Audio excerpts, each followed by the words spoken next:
Ganun pa rin.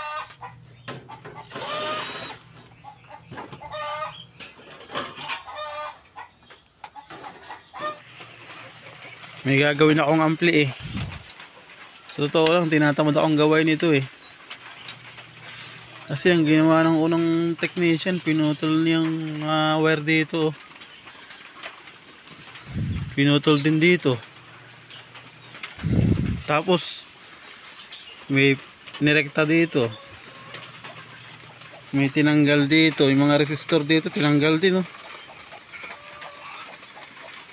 May pinutol din dito.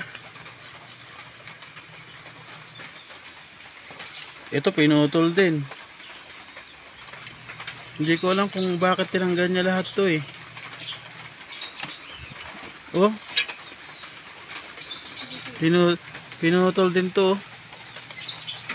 Isang channel lang yung pinagana niya. Kunyari dalawa. Tinatamad akong gawin. Tinatamad akong gawin to eh. Ang daming pinutol.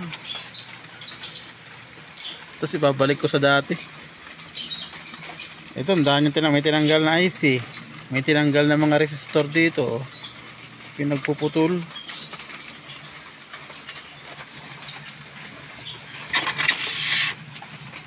Oh, ang dami kong ibabalik. Ito pa. Tsaka yung IC. Ito pinutol din. Ito rin. Tapos isang channel lang pinag-aana. Kunyari dalawa. Ano yung klase mong gagawa yun? Oh, may tanggal pa pala dito. Tanggal din. Nakakatamad. Ito pa pala, nawawala pa yung wire dito. Naasembulan ko pa.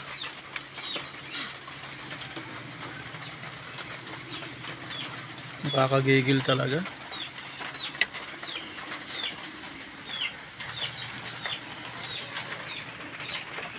Pero subukan kong gawin kung gagawin ko pa ng paraan na may balik sa dati.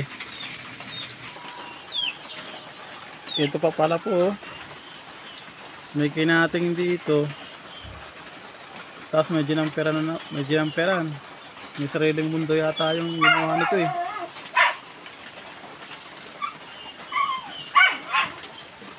Nakakatamad gawin.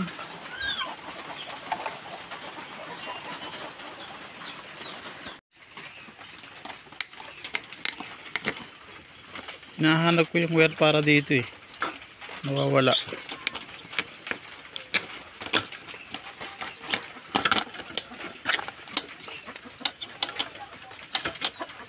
Yun. Dito nilagay. Galing. Ang talino nung gumawa nito.